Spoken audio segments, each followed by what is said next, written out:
Welcome to this special edition of the VIP show. In this episode, I will be interviewing one of the greatest politicians in British history. He's a strong critic of Western imperialism and Zionism, and is a strong supporter of the Palestinian cause and justice in the Middle East and right around the world. The VIP is George Galloway.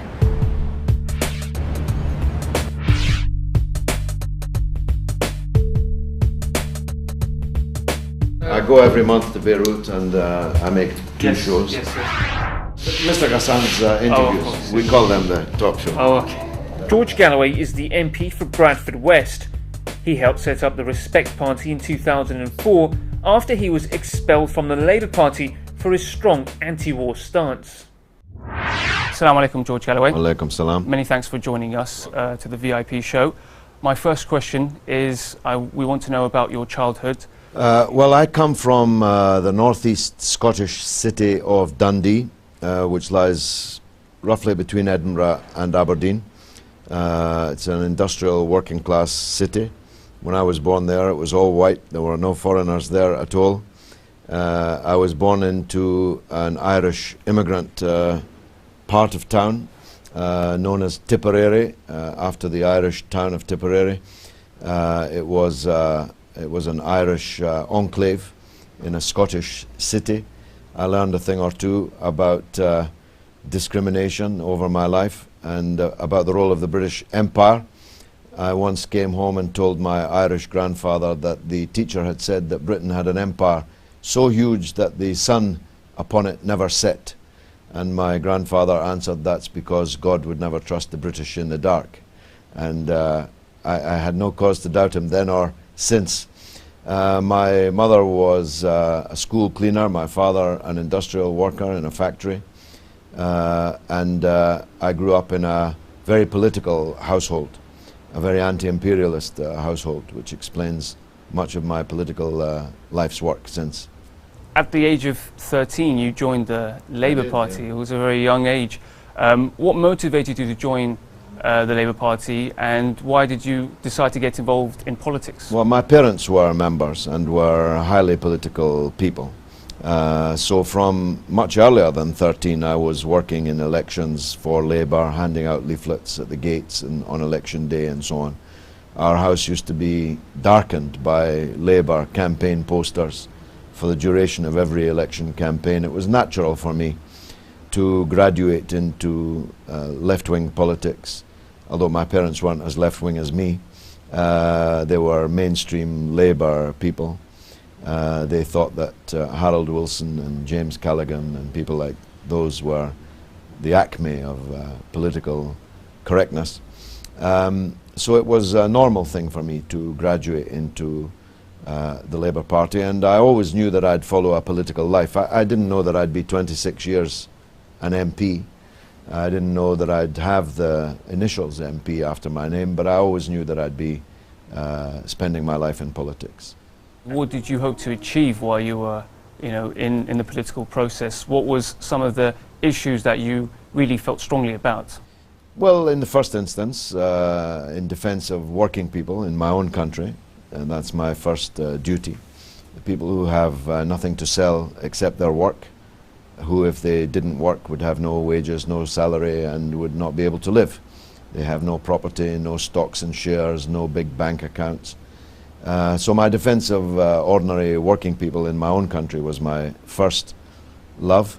But because of my background and because of the times in which I grew up, the decolonization of the world, which has since been recolonized, a hatred of imperialism, of the overbearing domination by rich countries of poor countries, by Western countries of Eastern countries, and ultimately by the non-Muslim countries of the Muslim lands when it was discovered the great bounty which God had given them in terms of oil and gas resources and the sovereign wealth funds which come from them.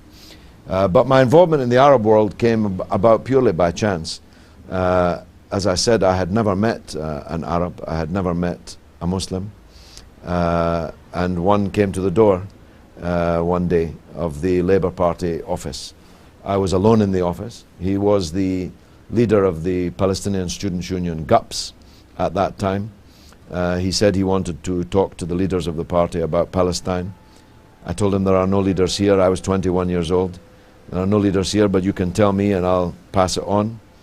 And at the end of a 2-hour mesmerizing talk by him about the Nakba, the catastrophe which had enveloped the Palestinian people, I was a signed-up member of the Palestinian resistance, which I remain to this day, by the grace of God.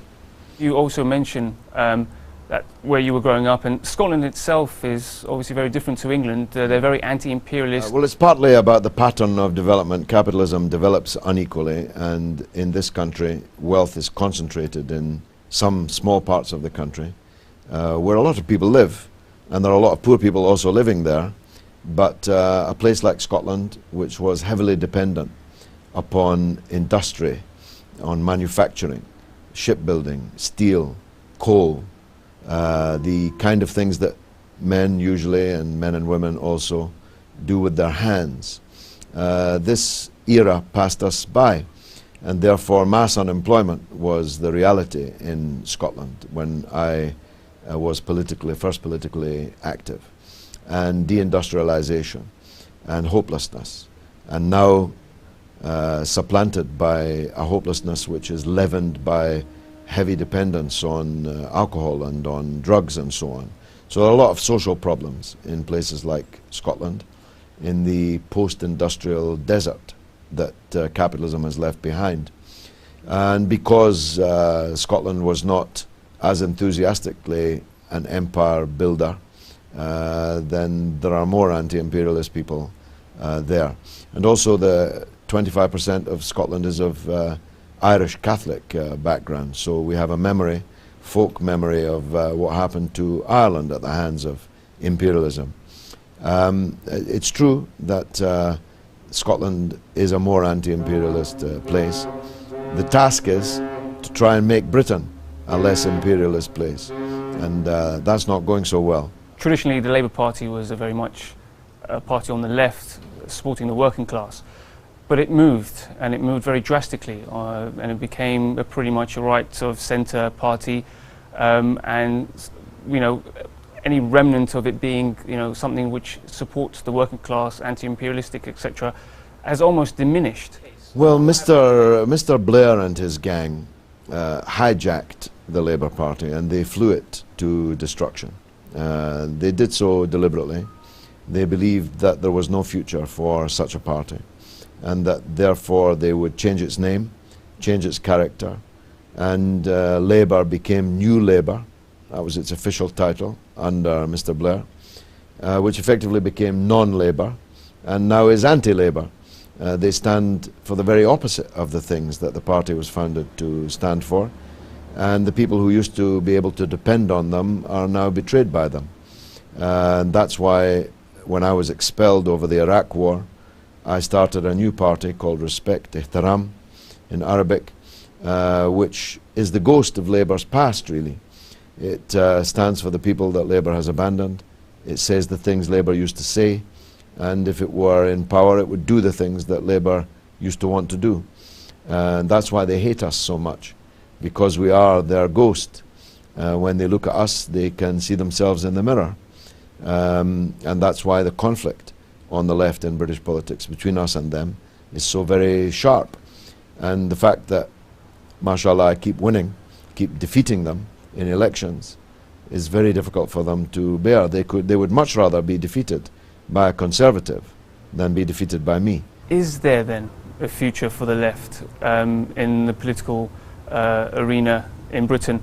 Well, if you look at issue by issue, the great majority of people support the left on privatization of public services. The great majority of people are opposed to it. On going to war after war, great majority of people are opposed to it. On fairness at work, on equality between men and women, people of different kinds. Most people, the vast majority of people, are with us. So issue by issue, we win these arguments. But we have a problem that if you call something left, if you call it socialist, you're erecting barriers between you and the people because of the kind of media we have, because of the history we have as the first capitalist country, the biggest imperialist country, It's not that easy to wave the flag and expect people to rally behind it. I had the great privilege of being present in a conversation between Fidel Castro and Hugo Chavez, God rest his soul. And in that conversation, Fidel asked Comandante Chavez to stop calling things socialist. Stop talking about socialism. Just do socialist things, and you'll see how popular they are. Out of all the struggles around the world, what makes Palestine so important? Well, that's a good question. There are times I ask myself this question. My involvement with the Arabs has not been entirely a good one, and has caused me a lot of damage and scars. Not because we confronted the Zionist enemy. That was easy. The problem is some of the Arabs. The Palestine issue is emblematic of many things. First of all, it's religiously significant. Secondly, it's significant as one of the most brazen examples of imperialist theft in history. I mean, in this building, this very building, Mr. Balfour, on behalf of one people, promised to a second people the land which belonged to a third people. Even by imperialist standards, that's pretty brazen. And the fact that Britain didn't even possess Palestine as a colonial possession at the time that it gave it away makes it even more obscene. So the fact that Britain has such a vital, pivotal part in this crime is one of the reasons why I've stuck to it so doggedly. It's important for anyone who loves liberty to see a people whose country has been wiped off the map. But it's got this additional religious significance for Christian people, for Muslim people, which makes it particularly special and holy and sacred. And largely it's also personal. If you become close to a people, as I did, to the Palestinian people and to the people of Iraq, this never leaves you. It enters your bloodstream. It inhabits your dreams. You fall in love with the people, the culture, the topography, the history, everything. When you were trying to get people to know about Palestine, how was it at the very beginning when you first campaigned for Palestine, and how is it now? Have you seen a change? That's a very good question, and one which isn't asked of me often enough.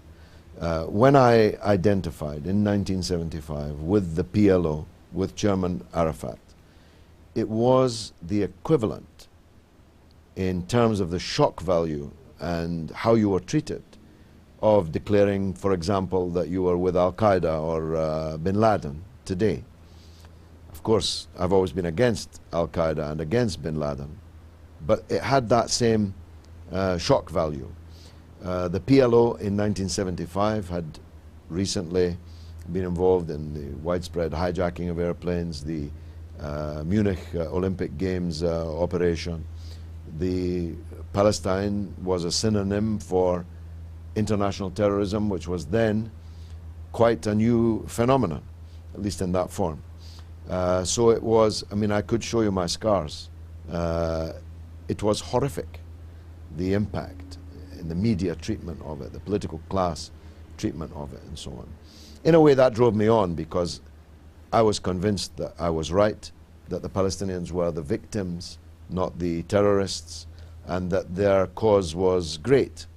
And the more hatred that it engendered, the more abuse and threats and damage that one sustained, in a way, perversely, drove one on further. You'd made a choice, you'd made a stand, you had to stick to it. But if I had chosen the other side, as most of my fellows in the Labour Party had, if I had become, instead of a supporter of the PLO, a supporter of Israel, you might be talking to me in Downing Street today. It's as significant as that. In 1975, you could have fitted all the supporters of the PLO in this room in Parliament and in a not much bigger room in the country as a whole. And that began to change around 1982 with the Israeli invasion of Lebanon, the massacres of Sabra and Shatila and so on. That's when the tide turned. Now everybody knows that Palestine is the heart of the matter, that the injustice done to the Palestinians is the flaw at the heart of Western policy towards the East. Everybody knows that something has to be done, but we're still a long way short of turning that kinetically into actual change, forcing Israel to disgorge that which it has illicitly swallowed and destroyed. Talk to us about some of your major achievements as a politician and as an activist. Well, I suppose my major achievement in this context, given what I've just been saying, is that I've been elected 6 times to Parliament, always against the odds, in 4 different constituencies, 2 different countries, Scotland and England, and with most of the powerful people in the country trying constantly to destroy me. I think I've helped turn public opinion around on Palestine. The Palestinians paid the highest price for that. Through massacre and removal and so on. But I played a small part in it, I think. I was one of the main leaders of the anti-war movement against the war on Afghanistan and Iraq. Again, we became millions, and now everyone agrees with us. Everyone agrees that the invasion and occupation of these 2 countries has been a disaster and has had consequences which, for the people who did it, they now claim were unforeseen, but were foreseen by me, predicted and warned against at the time, including personally, up close and personal, with Mr. Blair. Just me and him in corridors, in heated discussions, which almost became violent, in which I told them, in the case of Iraq, for example, there is no Al-Qaeda in Iraq. But if you invade Iraq, there will be tens of thousands of Al-Qaeda in Iraq. You can overthrow the regime in Baghdad, easily. But the fall of Baghdad will not be the beginning of the end, but only the end of the beginning. And millions will pay with their lives and their livelihoods. And Iraq will be broken and sectarianized. And that's exactly what has happened. I told them, if you invade Iraq, you will cascade fanatic, takfiri, bin Laden-style extremism around the world. That's exactly what has happened. They claim that this was all unforeseen, but I know that it was not unforeseen because I'm the person who told them to their faces that this would happen. So that's an achievement of sorts. Unfortunately, Iraq is destroyed. Its people dispersed, millions of them around the world, 1 million dead, Abu Ghraib and all of that. That's a very high price to pay, even in the context of the subsequent vindication of our point of view. I like to think that I've played a role in making more British people understand the Muslim world more, understand where Muslims are coming from, why they feel so aggrieved, why some of them are so angry, and why some of them, a smaller number, but still a big number, are ready to kill themselves in order to kill others that they hold responsible for the grievances. I'm making a movie about Tony Blair, the killing of Tony Blair. It's not me killing Tony Blair, it's about Tony Blair's killing. I'm constantly in action. By the grace of God, I have a lot of energy, and I'm still doing it. What motivates you? You're known for your courage and your fearlessness. What is the recipe for that particular success? Well, first of all, I'm a religious believer. I'm not afraid, therefore, of anybody but God. I'm afraid only of the Judgment Day. It's the only election that counts for me. And I believe deeply, and always have, that this is a transitory life, that the other life is what counts, and that what you do in this life will determine your fate in the next. If you look at life that way, there is no need to be afraid. In any case, I grew up in very tough streets. There's nobody physically frightens me. I told when I went to the US Senate in 2005, gave them a bloody good hiding. I told the senator in charge just before the hearing when he tried to bully me, I said, "Senator, don't make the mistake of imagining that I'm afraid of you. I'm afraid of no one but God." This got me off to a good start and got him off to a bad start. So that's the first thing. Because of my father and his father, I have never tasted alcohol in my life. And this is a major secret for me and differentiates me from many politicians here. Many of them, most of them drink alcohol. Many of them drink alcohol to excess. And so they don't have the energy that I have got. I'm up very early in the morning, every day, with the same spring in my step that I had yesterday. And this I partly put down to the complete absence of alcohol from my life. And because I am driven by the tasks that remain unfinished and the injustices that remain festering. And I follow in many things, the rubric of the late and great Comandante Che Guevara, who said that the man who is not capable of trembling with indignation at any injustice visited anywhere on any person is not really a man. And I am. I tremble with indignation when I see and hear of injustice. And it moves me. And I have long believed that action speaks louder than words, that talking is cheap. Even tears are cheap. Though I'm feeling some now in my eyes.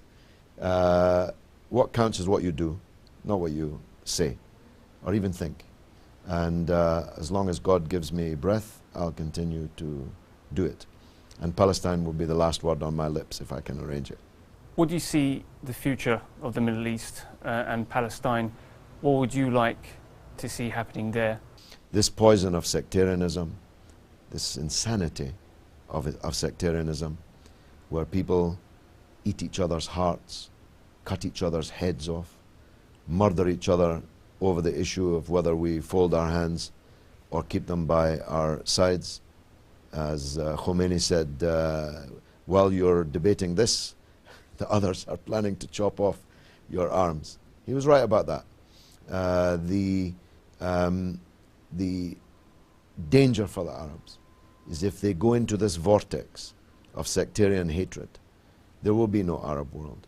There will not be 23 Arab countries.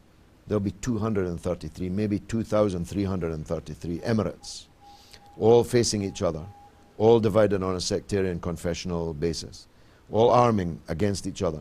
The Arabs will never realize their potential to be a superpower if they go into this vortex. And there's a real and present danger of going into that vortex.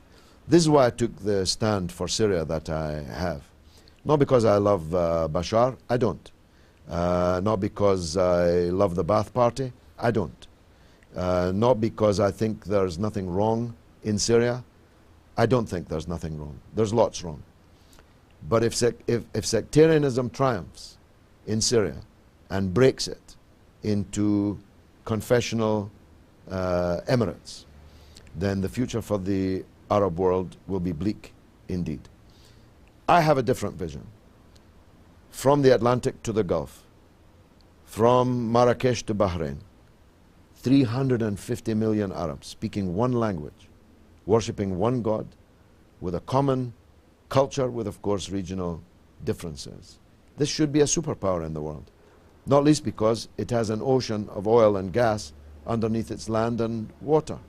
The Arabs should be amongst the most powerful of all the blocs in the world, but they will never achieve this if they go down this crossroads path to a sectarian future. I believe in the Arabs more than they believe in themselves. I believe that they can achieve great things, things that are worthy of the language and the religion which God gave them. And I hope that they will realize that future, and I hope that they will take a better path. George Galloway, thank you very much for joining us. Been a pleasure.